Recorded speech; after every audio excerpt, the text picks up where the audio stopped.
الحمد للہ رب العالمین والصلاة والسلام على سید المرسلین اما بعد اعوذ باللہ من الشیطان الرجیم بسم اللہ الرحمن الرحیم وَإِن يَأْتُوكُمْ أُسَارَىٰ تُفَادُوهُمْ وَهُوَ مُحَرَّمٌ عَلَيْكُمْ إِخْرَاجُهُمْ۔ کل کی آیات مبارکہ ہی چل رہی ہے۔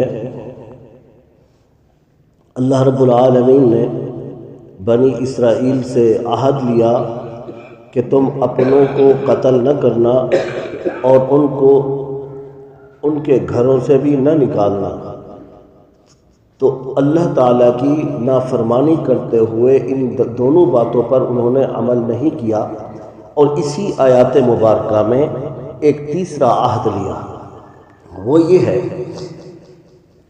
باری تعالیٰ ارشاد فرماتے ہیں کہ جب وہ تمہارے پاس قیدی کر کے لائے جائیں، گرفتار کر کے تمہارے پاس وہ لائے جاتے ہیں، یعنی تمہارے اپنے قبیلے کے لوگ تمہارے پاس لائے جاتے ہیں، تمہاری برادری کے لوگ تمہارے پاس لائے جاتے ہیں، اور تم فدیہ دے کر ان کو چھڑا لیتے ہو، دیکھتے ہو کہ وہ قیدی ہو چکے ہیں۔ وَهُوَ مُحَرَّمٌ عَلَيْكُمْ إِخْرَاجُهُمْ، اور یہ اول تو تم پہ تھا ہی حرام کہ تم ان کو گھروں سے نکالتے۔ أَفَتُؤْمِنُونَ بِبَعْضِ الْكِتَابِ، کیا تم کتاب کے بعض حصے پر ایمان لاتے ہو؟ وَتَكْفُرُونَ بِبَعْضِ، اور بعض کا تم انکار کرتے ہو۔ بات کو سمجھیں، بات یہاں پہ یہ چل رہی ہے، مدینہ طیبہ میں دو قبیلے تھے، ایک اوس، دوسرے کا نام تھا خزرج۔ یہ آپس میں دست و گرما رہتے تھے، اکثر لڑتے رہتے تھے۔ یہودیوں کے بھی دو قبیلے تھے، ایک کا نام بنو قریظہ تھا، یہ اوس کا ساتھ دیتا تھا جب بھی لڑائی ہوتی تھی، اور ایک یہودیوں کا قبیلہ تھا بنو نذیر، یہ خزرج کے طرفدار تھے، اور یہ بھی آپس میں دونوں قبیلے لڑتے رہتے تھے۔ اب اوس اور بنو قریظہ یہ دو آپس میں ایک ساتھ تھے، بنو نذیر اور خزرج دونوں ساتھ تھے۔ یہ یہودیوں کے دو قبیلوں کے ساتھ جو مدینہ طیبہ میں مشرکین کے قبیلے تھے، وہ ان کا ساتھ دیتے تھے۔ ہوتا اس طرح تھا، ایک قبیلہ جب دوسرے سے لڑتا اور فتح پا لیتا تو یہ لوگ کیا کرتے، وہاں کے لوگوں کو پکڑتے، ان کو قید کر لیتے تھے، ان کو قتل کرتے، پھر اس کے بعد ان کو گھروں سے بھی نکالتے، اور ایک کام یہ کرتے تھے کہ ان سے بھاری کام لیا کرتے تھے، اور سارا دن باغات کی صفائی ستھرائی، پانی لگانا، دوسرے کام کاج کروانا، یہ کام بھی سارے انہی سے کرواتے، اور وقت پر کھانا بھی نہ دیتے۔ اب انہوں نے خود مل کر اپنے ہی قبیلوں پہ دشمن کو سپورٹ کری، اور دشمن نے ان کو پکڑا، پیچھے انہی کا زور ہے، انہی کا ہاتھ ہے اپنوں کو مروانے میں۔ اب یہ بڑے سیانے اور بڑے شریف اور اچھے بن جاتے کہ جب ان کے رشتہ دار، ان کے قبیلے، خاندان، دوست پکڑے جاتے تو یہ کہتے کہ اب ایک کام کرو، سارے چندہ اکٹھا کرو، پیسے اکٹھے کرو اور اس قبیلے کو دو، تاکہ ہمارے جو رشتہ دار پکڑے گئے، قیدی پکڑے گئے، ان کو چھوڑ دیں۔ حالانکہ پکڑوانے میں بھی یہ خود ساتھ تھے، اور چھڑانے کے لیے چندہ اکٹھا بھی کر رہے ہیں۔ وہ کہتے یہ تھے کہ لڑائی ہماری آپس کی الگ بات ہے، لیکن ہمیں کتاب یہ بتاتی ہے، تورات یہ بتاتی ہے کہ چھڑواؤ۔ اللہ فرماتے آفات وَهُوَ مُحَرَّمٌ عَلَيْكُمْ إِخْرَاجُهُمْ، شروع سے تمہیں ان پر حملہ کرنا، گھروں سے نکالنا بھی جائز نہیں تھا۔ تم نے یہ کیا ہی شروع سے غلط کام تھا، اب تم پیسے اکٹھے کر کے ان کو چھڑوانے لگے ہو۔ افتؤمنون ببعض الکتاب، اللہ فرماتے تم بعض کتاب پر عمل کرتے ہو اور بعض پہ تم ایمان نہیں لاتے، تم عمل ہی نہیں کرتے ہو۔ یعنی چھڑوانے میں تو تم عمل کر رہے ہو کہ قیدی پکڑا جائے تو چھڑواؤ، اور بعض پہ تم عمل نہیں کرتے کہ تمہیں کہا گیا ان کو گھروں سے نہ نکالو، تم نکالتے ہو۔ اسی طرح یہ جو خرابی یہودیوں کی تھی، اس کو دوسرے لفظوں میں منافقت کہا جائے گا۔ ادھر سے مل گئے، ادھر سے چندے کر کے چھڑوانا بھی شروع کر دیا۔ ارے گرفتار ہی تو تم نے کروایا، پکڑوایا تم نے، مروایا تم نے، گھروں سے نکلوایا تم نے۔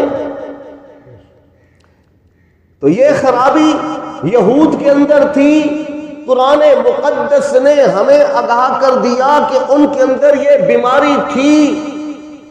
اس لیے مسلمانوں کو اس بیماری سے کم از کم بچنا چاہیے، اور یہی بیماری مسلمانوں میں بڑے عروج پر ہے، لڑانے میں بھی سب سے آگے، چھڑانے میں بھی سب سے آگے، پلاٹ اور زمین اور گھروں پر قبضہ کرنا، لوگوں کو نکالنے میں بھی سب سے آگے، حرام کھانے کھلانے میں سب سے آگے، ملاوٹ کرنے میں سب سے آگے، ناپ تول میں کمی بیشی کرنے میں سب سے آگے۔ کون سی ایسی کمی رہ گئی ہے رب کے غضب کو مسلمانوں نے دعوت نہ دی؟ رب کعبہ کی قسم، محمد عربی کی دعائیں میرے اور آپ کے ساتھ نہ ہوتی، شاید کہ آج ہم بندر اور خنزیر کی شکل بن جاتے۔ ہم کوئی ان لوگوں سے زیادہ خوبصورت نہیں جن کو اللہ نے کونو قردۃ خاسئین کہہ دیا، بندر اور خنزیر بن جاؤ۔ وہ بھی تو قتل کرتے تھے، وہ بھی تو جھوٹ بولتے تھے، وہ بھی تو ناپ تول میں کمی کرتے تھے۔ آج ہمارا بھی کردار یہی ہے، جھوٹ بولنا بڑا گناہ ہے، جھوٹے پہ رب کی لعنت، الا لعنت اللہ علی الکاذبین، جھوٹے پہ اللہ کی لعنت۔ جھوٹ سے ہر کوئی نفرت کرتا ہے، بولتے بھی سب ہیں۔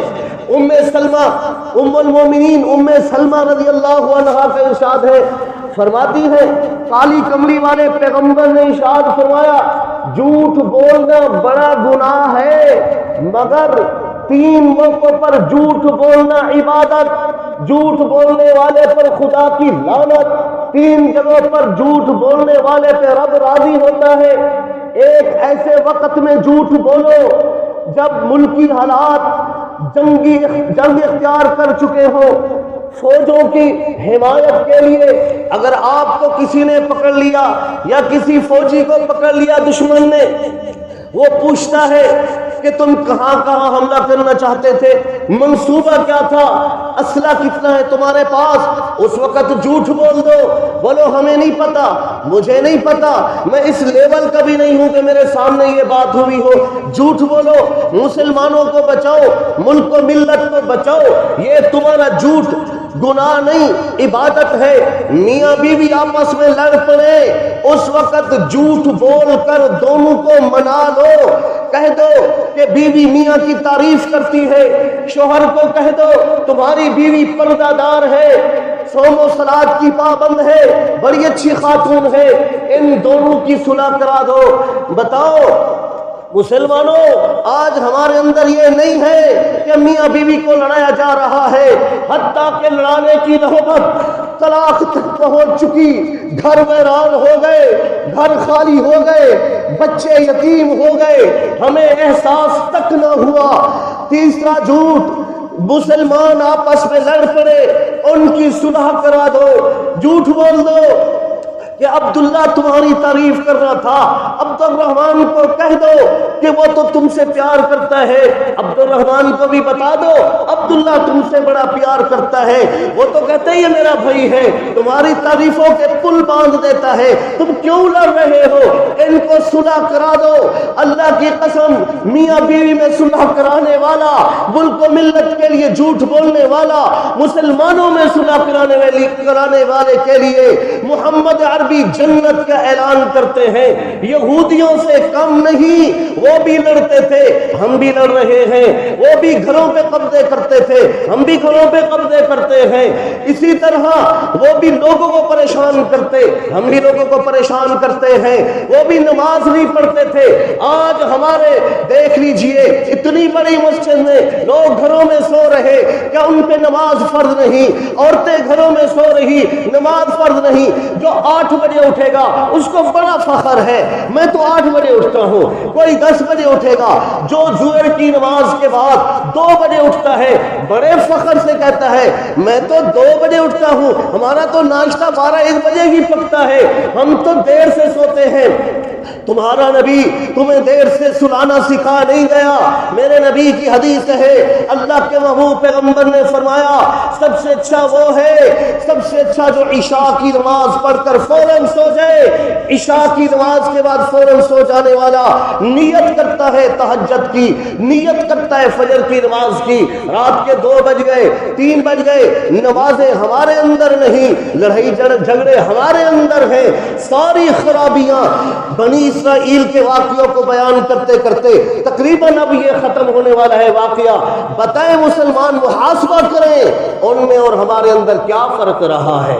کوئی فرق نہیں، کوئی فرق نہیں۔ ہم بھی کتاب کے بعض حصے کو مانتے ہیں، بعض کو ہم نہیں مانتے، اقرار کرتے ہیں مانتے ہیں، عمل تو کر کے دکھا دیں، عمل تو کر کے دکھا دیں۔ ہم کہتے ہیں نماز پڑھیں گے، نماز فرض ہے، لیکن کون پڑھ رہا ہے؟ ہم کہتے ہیں جھوٹ نہیں بولیں گے، کتاب کہتی ہے، قرآن کہتے ہیں جھوٹ نہ بولو۔ کون ہے جو آج قسم کھا کر کہہ دے میں نے کل سارا دن جھوٹ نہیں بولا تھا، آج سارا دن جھوٹ نہیں بولوں گا؟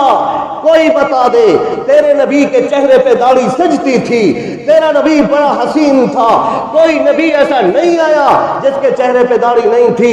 بتاؤ کتاب کو کتنا مانتے ہو مسلمانوں؟ تمہارے چہرے داڑھیوں سے، داڑھیوں تمہارے چہرے پہ نہیں، گڑر کی زینت بن گئی، نعوذ باللہ۔ نبی کے دل پہ آریاں چلائی۔ کس چیز کے مسلمان ہیں ہم؟ کس چیز کے مسلمان؟ حوض کوثر پر کس چیز کے لیے کھڑے ہوں گے کہ اللہ کے رسول ہماری شفاعت کرے، حوض کوثر سے ہمیں پانی پلائے؟ یہ ہماری بھول ہے، ہماری بھول ہے۔ جو نبی شفاعت کرے گا وہی شکایت بھی کرے گا۔ اللہ کے قرآن کو 19واں پارہ ہے، وقت کم ہے، انشاءاللہ آنے والے درسوں میں بتاؤں گا۔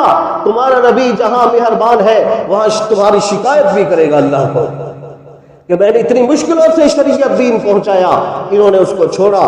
بہرحال توبہ کیجئے، دل سے توبہ کیجئے، اللہ توفیق عطا فرمائیں گے گناہوں سے بچنے کی کہ اللہ محمد عربی صلی اللہ علیہ وسلم کے مبارک نقش قدم پر چلنے کی توفیق عطا فرما دے۔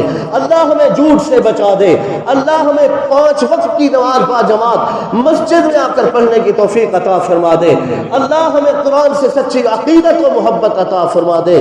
وما علینا الا البلاغ۔